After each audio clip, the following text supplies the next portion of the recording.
started with a prayer. In the name of the Father, and of the Son, and the Holy Spirit. Amen. Hail Mary, full of grace, the Lord is with thee. Blessed art thou among women, and blessed is the fruit of thy womb, Jesus. Holy Mary, Mother of God, pray for us sinners, now and at the hour of our death. Amen. Our Lady of Guadalupe, pray for us. In the name of the Father, and the Son, and the Holy Spirit. Amen. All right, well, thank you for coming out tonight. Just a very, very brief introduction, and then we'll get into the presentation. My name's Frank Denome. I am from Cincinnati, Ohio, and we belong to St. Bernard Parish there. My wife, Amy, is here with me tonight. 23 years we've been married. We have 3 children, Brian, Rachel, and Ian. And my story in Our Lady of Guadalupe was I was never really interested in Our Lady of Guadalupe too much. I was actually out of the church from age 17, so I viewed confirmation as sort of a graduation from the faith, and didn't come back into the church until age 39, so about 9 years ago now. And it was on my re-entrance into the church that the pastor of our parish, Father Don Siciliano, said that I should develop a Marian devotion, and ultimately, long story short, I did. We had a pilgrim image of Our Lady of Guadalupe come through the parishes in our area, and they asked me, our pastor asked me to put on a short 20-minute presentation on it, and it grew into this presentation that you'll hear tonight. So I'll take you through the historical background to how the image was formed and where it came from and what the situation was at the time. And then we'll get into the miraculous nature of it, and then a lot of the scientific discoveries that have been associated with it. So let's start with the historical piece, and really why I titled this St. Mary Paints the Girl. So we'll go back to Spain. And the original Our Lady of Guadalupe is in a basilica in Spain, and it's this statue here, which is a wood carving of the Madonna holding the child, Christ child, and the tradition is that this was carved by St. Luke the Evangelist. And there's a lot of miracles associated with this statue in and of itself, and even how it was found. Now, we don't have time to go into that all tonight, but it's something that you can investigate on your own. But this basilica was and still is one of the major Marian shrines in Spain that's visited each year in the millions of people.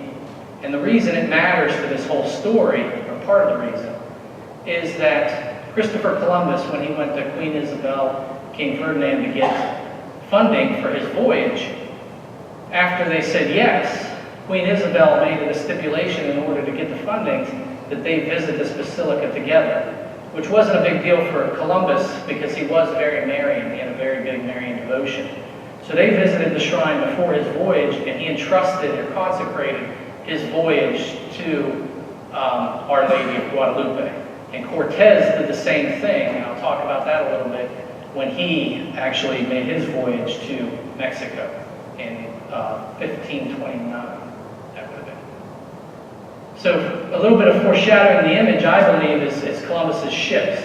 You remember the names of them, the Nina, the Pinta, the Santa Maria.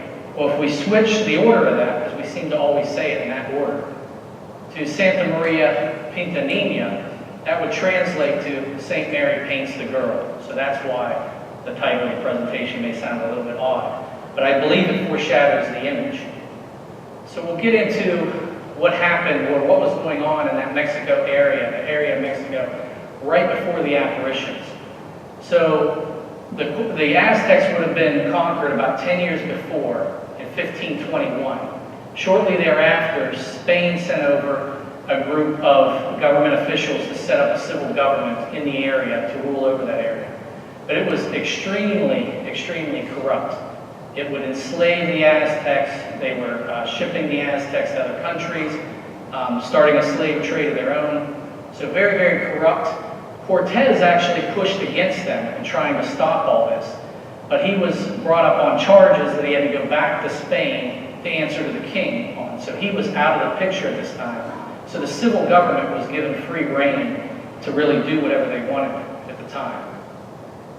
The Aztecs, because of the actions of that civil government, and just because of the change of their life, and some of the other things that were going on, they were really in a state of panic and despair. First, the Spaniards brought smallpox over, so you had the spread of smallpox that the Indians could not fight off, so they had a lot of death at the time. Human sacrifices, which their whole culture revolved around, their whole theistic view revolved around, was actually banned by the Spaniards. There was a major volcanic eruption in 1530, so a year before the apparitions of Our Lady of Guadalupe in Mexico, which they took as a sign from the gods that the gods were angry at them for giving up the sacrifice and listening to the Spaniards. Another sign for them was Halley's Comet passed over the area in August of that year, where Mary started appearing in December. So just a few months before these apparitions, they had another sign that they interpreted as the gods were angry at them abandoning that sacrifice. And those sacrifices, again, were to keep their existence. So the sun rising and setting, the moon rising and setting, the crops, all of that depended on these sacrifices in their minds. So when they had abandoned these, but everything continued to happen, their crops continued to grow, the sun continued to come up and go down. It started questions in their mind, a lot of dissonance, a lot of cognitive dissonance set up in their heads of, what is really going on here? So really a crisis of their faith. And conversions were slow. There was only 12 Franciscans in the area at the time. They came over with that civil government. So the civil government and what they were doing that the Franciscans were opposed to didn't help the Franciscans, because the Aztecs were viewing the Franciscans as Spaniards. They're no different. And there's this huge language barrier that exists. So conversions are totally slow at this time. And eventually the Franciscans were sending messages back to Spain, trying to tell the king what was going on. But the civil government cracked down onto them to where they couldn't get anything out of the country. But the first bishop at the time was able to smuggle a note out on a supply ship that had come in, dropped off supplies. The captain of the ship was from the same small town in Spain that this bishop was from. They talked, and then he asked them, hey, can you smuggle this letter back to the king for me? And the captain of the ship agreed, and they hid it in a slab of bacon. And in there, the bishop says, if God does not intervene to provide an instant remedy to everything that's going on there, this land would be on the verge of being lost forever. So it would descend into chaos of what the civil government was doing. And by the time Spain would have been able to send anything, it would have been a total loss, a total mess. So, and in answer to this prayer of the bishop, God does intervene with the image of Our Lady of Guadalupe that we see here at the feast we're celebrating today. So if we look at the apparitions, just very, very surface view, if you picked up one of the handouts that were up front on the way in, the references, there is a website listed on here under the oldest history of the apparitions. You can go on there and read the whole story of what happened and the whole discussion between Our Lady and Juan Diego and what happened, so if you're interested in that. But just an overview is we had 5 appearances of Our Lady over a 3-day period. And it started on December 9th, the Feast of the Immaculate Conception. Now today we celebrate the Feast of the Immaculate Conception on December 8th, but at the time, in Spain, in that part of the world, they celebrated on December 9th. The other interesting piece to this whole date of when these start is that Cortez's ship was named the Santa Maria de la Concepcion. So the Immaculate Conception of Mary was the name of his ship. And this feast day and the name of his ship will come up in a little bit later as we get deeper into this. Now she appeared 4 times to Juan Diego himself, asking him for certain things, which we'll get to in a minute. And she appeared once to his uncle, Juan Bernardino. Now she asked for some things, like I mentioned. The first thing she requested was a chapel to be built, which she'll say in her honor, to take people to Christ, her son. So it wasn't a chapel where she would be honored, but that she would make her son known, Christ known. And that chapel was to be built on the site that was used by the Aztecs to sacrifice to one of their goddesses, where they sacrificed mainly children to that goddess. So she was asking for a chapel to be built on that spot. And it'll come, why she did that will come out in a little bit when we get into the symbolism in the image. She also miraculously healed Juan Bernardino, Juan's uncle. There's a part in the story where Mary is asking Juan to go to the bishop to ask for this chapel, and Juan is getting nowhere with the bishop. The bishop won't listen to him at all because he's just this peasant, and he sends him away and asks him for a sign. Well, on the day that he's supposed to get the sign, Mary told him, "I will give you the sign." His uncle becomes very, very sick to where he's almost near death. So the uncle asks Juan to go into town to get a doctor. And Juan is doing that. But at the same time, he has to pass by this hill where Mary is appearing to him. So he has to avoid this hill. He doesn't want to walk over it and run into her. So he tries to take this long way around the hill. And he's walking, and he can see out of the corner of his eye that Mary is actually coming down to the hill. And he's trying to avoid her the whole time. And she stops him and says, "Juan, where are you going? What are you doing?" And he, instead of answering her, it's very, very early in the morning where people were just getting up. He asked her, "How did you sleep last night? Did you rest well? How are you this morning? Did you have a nice breakfast?" Things like this. He's just talking back and forth with her. So it's an interesting discussion on how it's an interesting look at how Juan and Mary just talk to each other like we would talk to each other. So I encourage you to read that. There was actually peace between the Aztecs and the Spaniards very, very quickly after these apparitions took place and that the image was given. There was 8 million conversions in only 7 years. If you go to the Gospels and Scripture, you'll see that on Pentecost, there was 3,000 conversions in one day. This would be a Pentecost every day for 7 years. So 7 days a week, 7 years, 3,000 people is roughly 8 million people. Human sacrifice that we talked about a little bit earlier, we'll talk about a little again. Infanticide and polygamy totally stopped. And the Catholic Church in the Americas was born with this image at this time. So what's interesting is the image itself is the woman of Revelation. So going to Revelation 12, 1-2, "And a great sign appeared in the sky. A woman clothed with the sun with the moon under her feet. She was with child and cried out in pain as she was about to give birth." So what's interesting and symbolic about this image, there's many things and we'll talk about it, but one here at this point is that this is a representation of the birth of Christ, the head of the church. So she's giving an image that shows the birth of her son, the head of the church that is being born in the Americas with these apparitions. Now when you look at apparitions, when Our Lady appears to different people, there's always a reason why she appears to that specific individual. And St. Juan Diego, is entrusted with this mission. And I'm going to take you through why I think he was entrusted with a mission. But she even tells him in one of his times where he does not want to go to the bishop again, he tells her, "I don't want to do this, I'm not going to do this, get somebody else. There's got to be someone higher up than me, someone better than me, more knowledgeable than me, more wealthy than me that can do this." But she says, "Listen, my youngest and dearest son, know for sure that I do not lack servants and messengers to whom I can give the task of carrying out my words. But it is very necessary that you plead my cause, and with your help and through your mediation, that my will be fulfilled." So she tells him that this message is specifically for him. She can go to a lot of different people, but this is specifically Juan's job to do. So there must be a reason. So let's walk through it. So first, as Juan was not an Aztec himself. He actually came from the place of the eagle, from a tribe of the Chichimeca tribe, which was a competitive tribe to the Aztecs.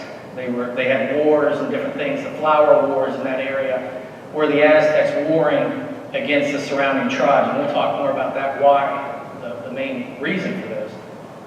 Juan was not poor in monetary sense, so when he said you can find somebody wealthier than me, there were wealthier people, but it wasn't like he was poor himself. He was about middle class and was allowed to vote in that structure of government that they had set up in that area. He owned property, which was a big deal, and he had business with his uncle. They were mat makers and furniture makers. So They had business. He owned property. And Juan was well educated for that area. In fact, the great king, I'm just going to call him the great king because these Indian names I will butcher, so I'm not going to even try to attempt to pronounce them. But he was educated about the great king of his tribe. And what's interesting about this great king is that he worshiped the true God. So if you look at any polytheistic or pagan worship that has multiple layers of gods, they'll all acknowledge that there is one God above the gods. But typically they get hung up worshiping these middle lowercase g gods, where if we go to the Psalms, we know that those lowercase g gods are really demons, fallen angels that they're worshiping. So idolatry creeps into these pagan religions. But this king knew that that wasn't right. So he abandoned human sacrifice and paganism while he was still ruling the area. And he actually said, close to his death, when the Aztecs had really risen in power and were oppressing a lot of the tribes around them, he says, "How deeply I regret that I am not able to understand the will of the great God. But I believe the time will come when he will be known and adored by all the inhabitants of this land." So he could foresee that what the Aztecs were doing was wrong based on what he understood about the will of God as much as he could. And so he knew that they would eventually be toppled. And what's interesting is after he dies, his son comes to power at the same time that we have the king that was there when Cortez showed up, which was King Montezuma. And he has a sister, the son. So the king of Juan's tribe has a sister, and she starts having these dreams and visions right before these apparitions about these gods or these beings coming back across the ocean with light skin, dressed in black, and taking over from the Aztecs, toppling the Aztecs. And what's interesting here, I'm going to stop and divert a little bit, and they actually warned King Montezuma. This is a quote of what they told him. And obviously he didn't listen because of the rest of the story that he's overthrown. But what's interesting about this, if we go back to when Cortez landed in Veracruz, what's now Veracruz, Mexico, he arrived in Holy Week, Tuesday of Holy Week, and he decided at that time that he would not disembark the boat until Good Friday, where they would celebrate Mass on the beach at Veracruz. And what's significant about this is that when he walks off the boat, and what we also have to mention here is that a couple of years before Cortez comes and they actually come on shore at Veracruz, there was other Spanish ships that would sail by. And Montezuma, getting these messages, would send scouts out along the coastway to look for ships. And they would always look at, see if anybody would get off. And if no one got off, they just told them they left. If people were getting off, they would stick around to see what the people looked like. Because again, they were looking for people with fair skin, dressed in black. So Good Friday, Cortez comes off the boat, and he's dressed for Good Friday in all black. And he's lighter skinned. So those scouts would have rushed back to tell Montezuma that these invaders are here, and you're about to be overthrown. If Cortez would have disembarked on Tuesday, when he landed there, or even Wednesday or Thursday, he would not have been dressed in all black. That was the only day of the year that he would dress in all black. So to fulfill that prophecy and what he was looking for, you can see the hand of providence there. So again, I mentioned the Aztecs worshipped many gods. Human sacrifice and infanticide, I talked about why that was done. Actually, in an average year, 25,000 people were sacrificed. And typically these victims came from prisoners of the Flower War. So again, I talked about the Aztecs going out and having these skirmishes. Really, it was to round up victims for sacrifice. And they also came from the lower classes of the Aztecs. They would sacrifice them.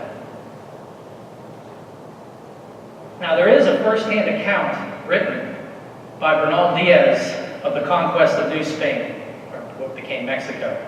And I encourage you to read this. This is basically his diary of what he wrote about. And for many years, this was some of the things that he describes around human sacrifice. And he mentions in here pyramids of thigh bones and skulls piled up, numbering in the hundreds of thousands, where people took this as fantasy, trying to make the Aztecs look worse than what they are, and gave license for what the Spaniards did. Well, what's interesting is that just last year, archaeologists in Mexico found one of those structures where all of the skulls were kept, that Bernal Diaz explains and describes in his diary. So it's shown here. So this is in 2017, so just last year. It validates what Bernal Diaz wrote about 500 years ago. So also with Juan Diego, coming back to him, 3 years before the apparitions, he converted to Catholicism and was being trained in the faith. So he was going to catechism classes. His wife and his uncle were others that were the first to convert among the Indians in that area. His wife actually took the name Maria. She died briefly or right after during that smallpox time where it was spread. So, and actually when Mary first appeared to him, he was on his way to Mass and the catechism class. So Juan, with his background, his indigenous Indian background, and his conversion to Catholicism, was in a unique position to understand the image from both sides. So bringing him together, the image coming to him, was very, very important, as Mary had said. So let's get into the symbolism of the image. And there's a lot of it here.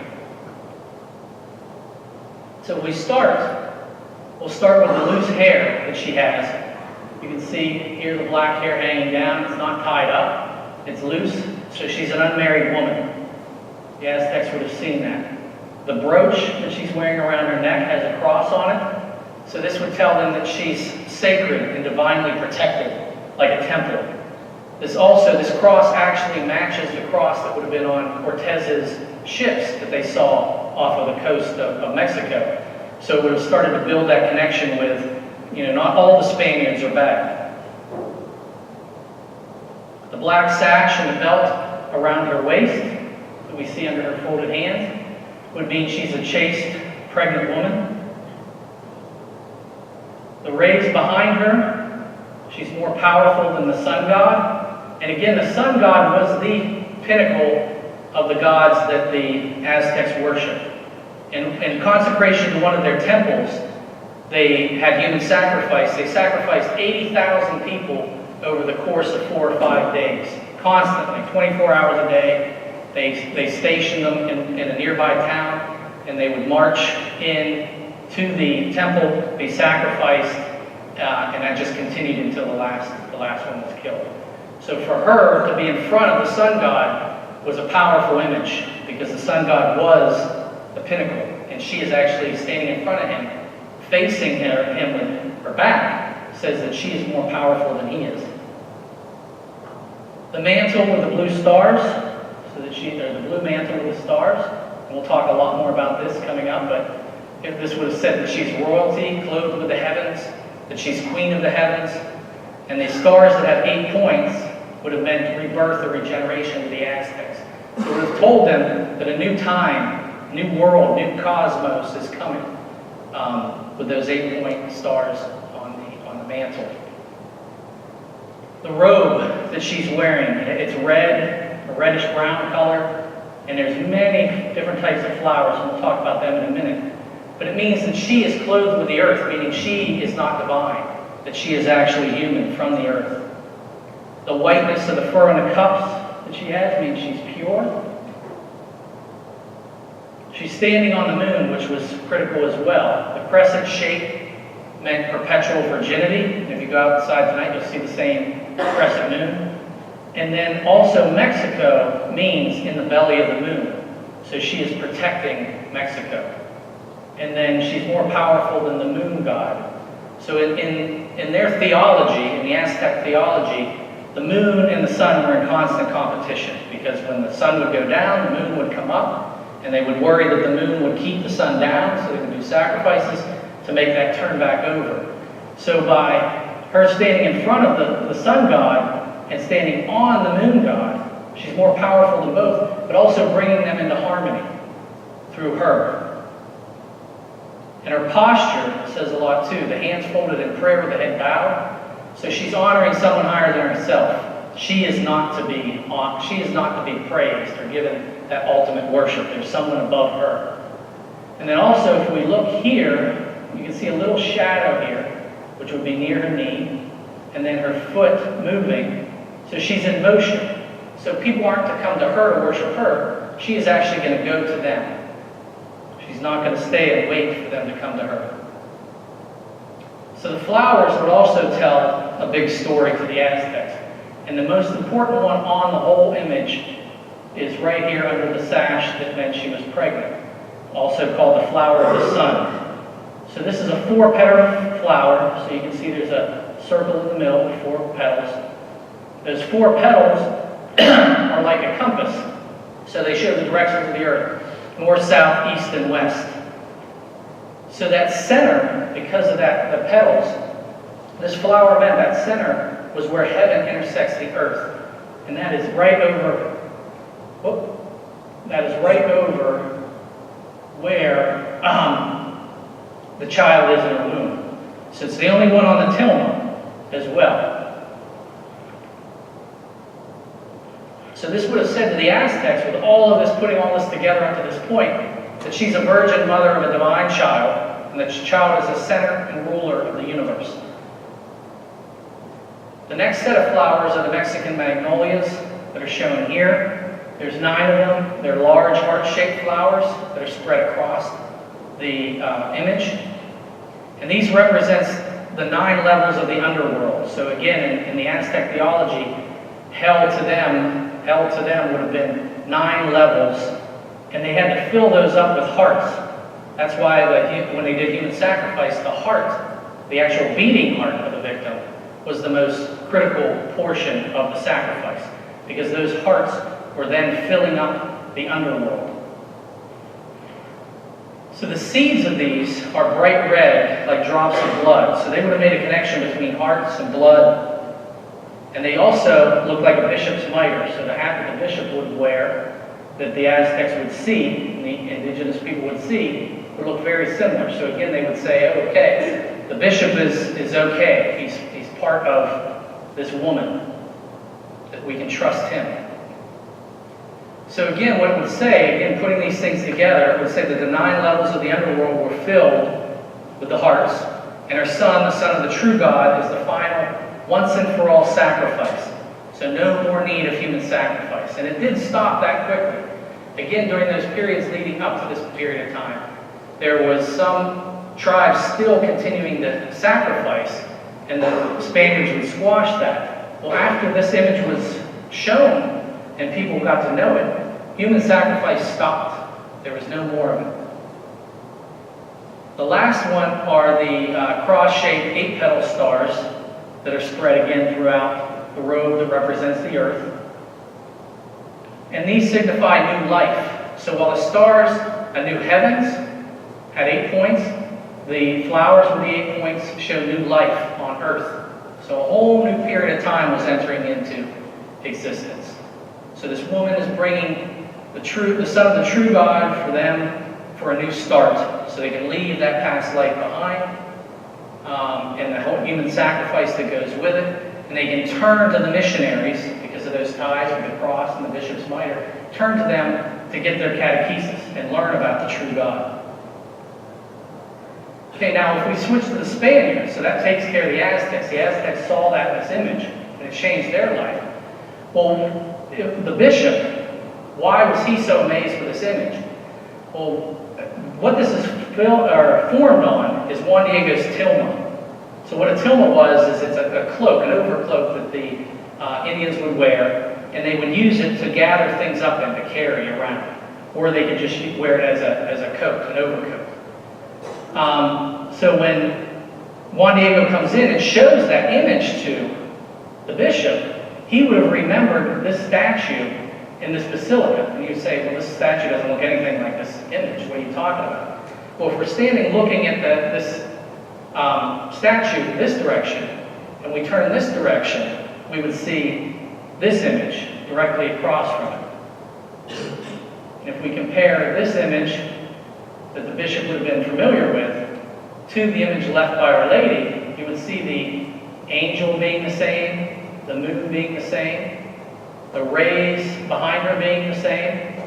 Also, the only major difference is here she's holding the Christ child, and here she's pregnant with the Christ child. So when the bishop saw this, he would have been amazed, because this statue was placed in that basilica in the 1400s, so about 130 years before this image was even formed.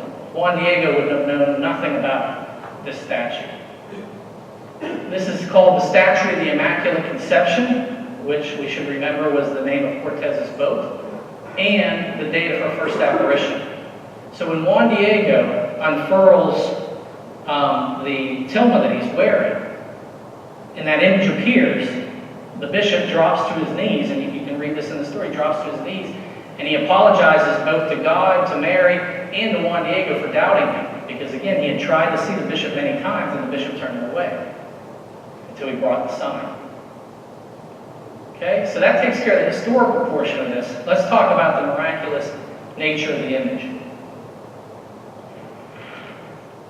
So we start with the tilma itself. I mentioned that the tilma was an overcloak. This was made out of cactus fibers. Cactus fibers should only last 15 to 20 years, not the 487 years that this thing is now, that this image is now. It was not kept in a controlled environment for the first 116 years. And what scientists did, so it's totally kept open to the humid environment, the salt air that would have been in Mexico near that Veracruz area, it would have been exposed to all that for 116 years without being covered. And scientists actually took tilmas made of the same material, hung them near the image, and they degraded within 10 to 15 years. So they did test to make sure that this is true, that this is miraculous, that it would last almost 500 years. Additionally, to being not in a controlled environment, pilgrims were allowed to touch and kiss the image, and it was exposed to any candlelight, natural light, smoke for that first 116 years. So during that first 116 years, if you visited the chapel that was built at Tepeyac Hill, that I mentioned where she wanted the chapel to be built, the image would be there. You could go up to it, just like I could go up to this now. Where I have glass over this image, it would be totally open, and you could kiss the image, you could touch a rosary to it, you could light a candle underneath it, and the smoke would pass up to it, and no degradation in the cloth or the image quality. And Miguel Cabrera in the 1700s was sent from Spain to Mexico to study the image, and he wrote in his diary that he saw pilgrims touch the image over 500 times in 2 hours while he was there. So again, just to show how much, quote-unquote abuse was given to this image, yet it still exists today. The colors have not faded over that time. There was actually an acid spilled on the tilma in 1791, and there's still scarring from it. So we still have a witness that this actually did happen. What they were doing is they were cleaning the silver on the frame. So they mixed up an acid solution to clean that silver from the tarnish off the silver. And actually spilled some onto the tilma itself. Again, it was unprotected, no glass. And it should have eaten right through the cactus fiber. And the damage was pretty severe when it happened, but within a few days, it started to heal itself. But it still did leave a scar, so that we have proof today as we look back into the old custodian diaries that they kept. And when this was mentioned in the diary initially, that we see that it wasn't a fabricated lie, that we still have proof that it did happen. The other divine protection of the image, the miraculous image, is a bomb exploded at the feet of the image in 1921. And this was when communists were trying to take over Mexico in that part of history. And what happened is on one of the feast days, they had the image set up that could be venerated, so you had the pilgrims coming to the basilica, the image was set up, they could leave gifts, spend some time in front of it.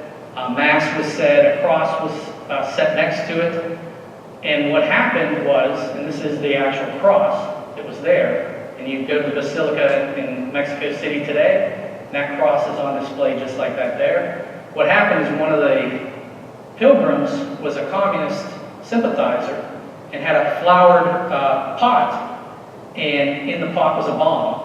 And he came, he set the pot at the feet of the Virgin, thinking that if I can destroy the image, Catholicism will fall in Mexico and the communists can take over. He gets up, leaves. It was a time bomb. He gets out. The bomb goes off. It blows out all of the windows in the basilica. It damages the cross that was next to it. Again, you can see here, bent in half, or bent in an S shape. But none of the pilgrims that were around it at the time when it exploded were hurt. And the image itself suffered no damage. And again, it did not have the glass covering on it at that time. Okay, there's been a lot of scientific investigation of the image, obviously, from some of these stories. And this is probably the second most studied image in all of art. The first is the Shroud of Turin, and this would be second, because scientifically, you'll see, there's a lot of interesting and miraculous elements to it. So let's start with just the image itself. When you walk up close to the image, as you get closer and closer to it in real life, the real image, it seems to disappear, to where if you were very, very close to it, it would almost look like you just see the cactus fibers. There would be no more color there. So the image appears to hover above the fabric. And some people will make the claim, if you go online and look this up, that it does hover. But that is not true. It's just the way that image works as you walk closer and closer to it. There's no trace of fabric preparation, brush strokes, paint, or pigments on the image. And this was done, this was studied in 1936 by Richard Kuhn, a Nobel Prize winner, and then again in the 1980s by professors from the University of Florida. So usually when you do any type of painting, you have to prep the surface that you're going to use. This shows none of this. And actually in 1980, in the 80s when it was studied by Professor Callahan from the University of Florida, he used infrared photography, and this is a picture, one of the pictures he took. In the pink part of her robe, the pink color should look opaque, like the hair, the sash here, the moon, and this part of the angel.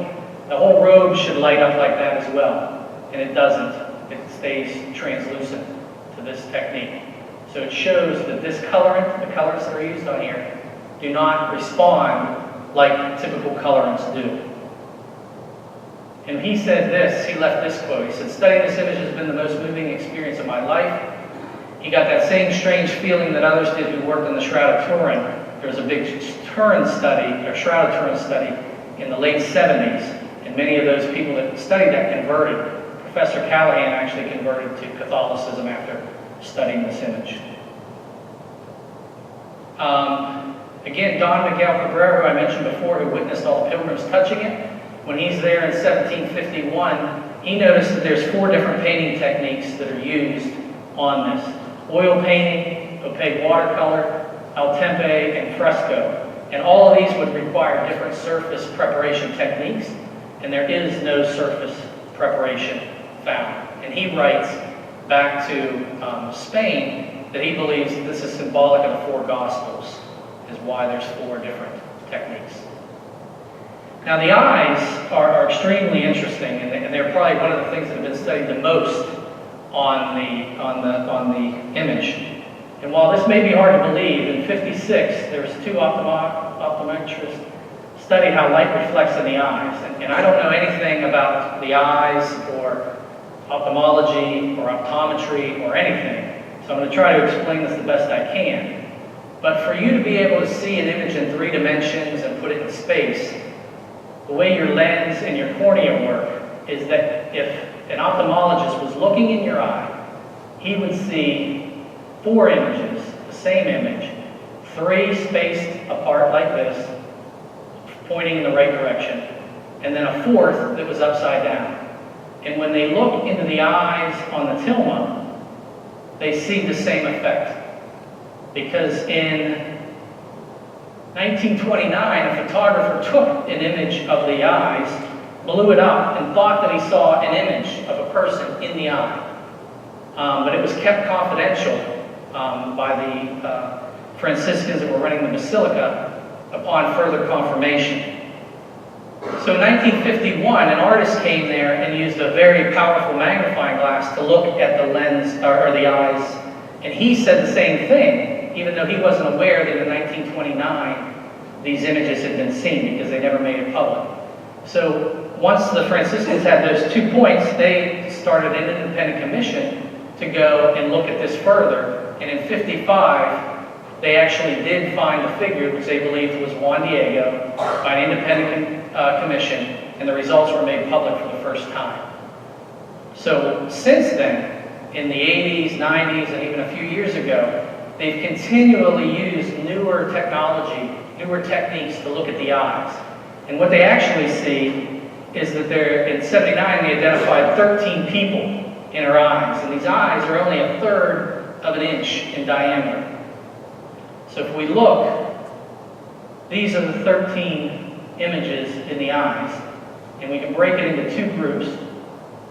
The first, based on the story of Our Lady of Guadalupe that you can read online, we would see the first 5 are those that were present in the room when the image was unveiled. So it was almost like as the image is unveiled, the image is taking a photograph in its own eyes of what's going on in the room. And then we see in the second part, the elderly man with a beard, a young woman who may be married to the father in 9-10 that has the 2 children in 9, 10, and 11, and then a middle-aged couple. We see the family at all stages of life. So the domestic church.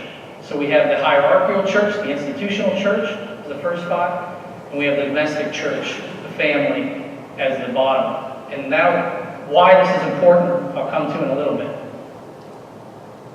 Also, another thing that's been found is if we take a look at the Mexican magnolias on here, they correspond to the volcanoes that are in Mexico. So if you take the image, you turn it on its side, and superimpose it onto a map of Mexico, and you just size it rightly, all of these magnolias line up exactly where volcanoes are. And our head faces towards the east, towards Jerusalem. Now the east is another critical piece because of something that I'll share with you next, which is my favorite part, is that in 1983, 452 years after the event, using star charts and computers that were being developed at the time, because stars and planet movement is some of the most easiest thing to model. You can model and predict where stars will be in 100 years or where they were 1,000 years ago at a given time. And what they found was that the stars that are all over our mantle correspond to the constellations as they were in the sky on December 12, 1531 at 10:30 a.m. in the morning, which is exactly when she appeared to Juan to give him the image. So it confirms the story of Juan Diego and the date that the temple was created. So let me show you what that would look like with the constellations on it. So there's how it would look. Now a few things that are critical to this, and finding this out, this took a lot of study to get this, is that one, east is always at the top of Aztec maps. So we can, even in 83, the image is linking itself back to that time period of the Aztecs, the culture there. The star charts actually show that there was a crescent moon open to the east, was present in the sky, so the star charts would have shown the moon even with the stars. And then finally, the other critical piece to all this was these don't appear as if we're standing there looking up at the sky. This image is actually God's view outside the heavens, looking down to creation through Mary to Juan Diego. So the sky would have been flipped, and then would have been rotated for the eastern portion for this discovery to be made. And again, it comes with that increase in technology. And this has been confirmed over and over and over again. So if this were faked, the Franciscans that faked this 500 years ago were pretty intelligent on how the stars lined up. There's also some hidden constellations, or what we can call hidden constellations, because you can think that even though the stars show up on her mantle, which represent the sky, she's over the sky, so there would have been constellations all over her body, and we'll talk about those now. So the first is on her head, the great northern crown. So crowns Mary's head, so the queen of heaven and earth, that we recognize her as. And then Virgo, which is the virgin, that falls over her heart. So the magnolia, that heart-shaped flower, that falls over where her actual heart would be on the image, corresponds to her virgin one immaculate heart. And then Leo, the lion, falls here. And remember, Christ descends from the tribe of Judah, and the symbol of Judah is the lion. And that flower that it crosses over is that flower of the sun that I talked about that represents Christ. So it's incorporated into, tied into that constellation that actually represents the tribe of Christ. Other thing that fits in with the cosmos or the planet is if we look at the angle of Our Lady's head bowed in prayer, it matches the angle of the axis of the earth as well. Again, if this was faked, they would have had to have been pretty good at faking these things 500 years ago. The other thing that we can do is we can take this image in and of itself and combine it with the constellations that I just showed you, and we can start to see that there's actually scripture hidden in this image. So we'll start where we just were with Leo, and we can go back to the prophecy of Micah. But you, O Bethlehem, are one of the little clans of Judah. From you shall come forth for me one who is to rule in Israel, whose origin is from the ancient of times. So we can see that this is referring back to Micah, or we can make a reference back to the prophecy of Micah, to the tribe and the spot of where Christ was to be born. We can also look at where the constellations and how they fall and see different things. So hang with me here, is if we look at this side, we have 7 constellations. If we look at her left side, we have 7 constellations. And then there's another 7 constellations in the middle. Now remember that the robe represented Earth. And we have Hydra, constellation Hydra, which is a serpent constellation on the Earth. So if we go to Revelation, chapter 12, and the serpent's tail drew the third part of the stars from heaven and cast them to the earth. So a third of the stars, well, that's what we have. We have a third of the constellations on her robe. And the serpent, this is the fall of Satan and the angels, the fallen angels, and we have Hydra there. And we can see in Revelation 12, just a few verses later, and that great dragon, the old serpent, was cast unto the earth. So we see Revelation. So we can go from Revelation back to Genesis, and we can see in Genesis 3:15, if we put the other serpent constellation on here, Draco, and I will put enmity between you, the serpent, and the woman, between your seed and hers. He will crush your head, and you will strike his heel. So this is the initial gospel, the proto-evangelium, where Christ is prophesied and being born of a virgin. And we can see this right here, the enmity. And enmity means the state of being actively opposed or hostile to someone or something. So you can see the serpent is right in Mary's face. So there is that hostility, that opposition there. And if we go back to the people that were in Mary's eyes, we can go a little bit further in Revelation 12 and say, then the dragon went off to make war on the rest of her children, those who keep the commandments of God and hold the testimony of Jesus. So remember, we had the domestic church and the institutional church in her eyes. And she actually says that she's there protecting Juan there. Here's a quote from the actual exchange between her and Juan. It says, "Do not let your heart be disturbed. Am I not here? I am your mother. Are you not under the shadow of my protection? Are you not in the hollow of my mantle, in the crossing of my arms?" So she's there, even here, protecting us if we turn to her for her protection. Now the final piece of this is the angel, or what appears to be the angel. If we look at it a little closer though, we can see that one hand is on her mantle, which represented heaven, and the other hand is on her robe, which represents the earth. So that figure there is uniting her is uniting heaven and earth through that figure, through that angel. If we also look closer at the wings, they're really not classical angel wings, they're eagle's wings. And Juan Diego's Indian name translated into eagle who speaks. And Juan came from the place of the eagle, was the tribe, the location of where his tribe was. So actually Juan is the angel, or the figure there represents Juan. Now you may say he looks like a small child, and that's what Mary called him through the apparition. She also said, she always called him my youngest and dearest son. She would call him Juan Diego Itu, or Diego Ito, which meant little Juan. And so she referred to him as being young, but actually he was 57 years old when this took place. So it shows you how she saw him. And it also takes us back to another scriptural passage in Isaiah 40. You shall faint in labor, and young men shall fall by infirmity.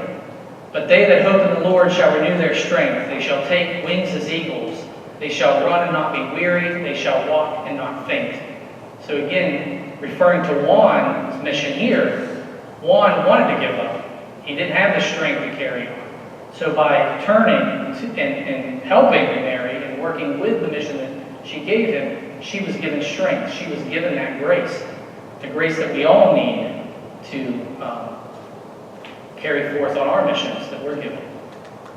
So just in conclusion, the image is truly a miracle that science cannot explain. Even as technology progresses, and each time someone comes along with a new technique to analyze this image and says, we're going to disprove this now, it only proves the miracle again and again and again. It shows us that faith and reason are not in opposition. Sometimes you'll hear, and you may think this yourself, and I did for years, that science, I believe in science, I don't need anything else. Faith doesn't matter. It's science. But actually here we see that our faith in wanting this to be miraculous, we always have that, well, is it really miraculous? So our faith is an incentive to seek the truth of this image. So as new technologies are developed, we should be bringing them to the image to analyze it. So our faith is an incentive to seek the truth in reality, not in opposition to it. Mary is our guide and our mother. As I shared with a quote with you to Juan, she's always there watching over us and ready to help us. And even in the image, if we put the constellation of Draco on there, and remember who's in her eyes, we see that in the image. And then consecration to Jesus through Mary is something that's extremely important. And Father Doran can talk to you more about that. And an example of St. Juan Diego, the laity, sometimes we'll push off the propagation of the faith and the handing on of the faith to our schools or our priests or religious. But really it's our role too. It's our role. I'm a chemical engineer. I work in research and development at Procter & Gamble. And, I should be a witness to those around me of my faith, that my faith has made a change in my life, or be open to talking about it as people ask me questions about it. I am a father of 3. So I'm chartered, my mission is to hand on the faith to my children. And ultimately, our goal is to become saints. We are meant to be with God in heaven. And don't think of those little holy card saints, that are maybe pale-skinned and halos on their heads. Saint means to be sanctified, to be set aside. And we are set aside for that union with God at the end of our lives. So all through our lives, we should be working on becoming saints and truly understanding what that means. So with that, that's the end. Thank you.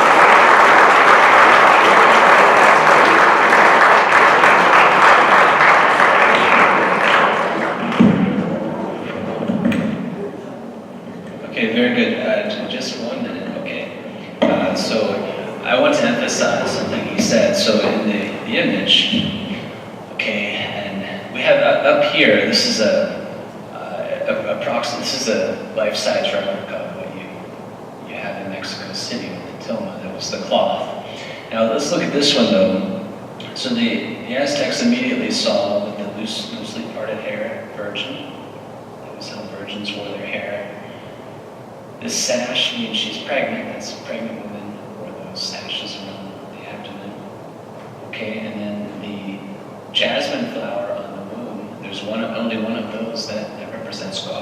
So they immediately did the math in their head, Virgin Mother of God. You see? And this image led to 8 million conversions in 7 years, converted the pagan population almost overnight in 1 decade to Christianity.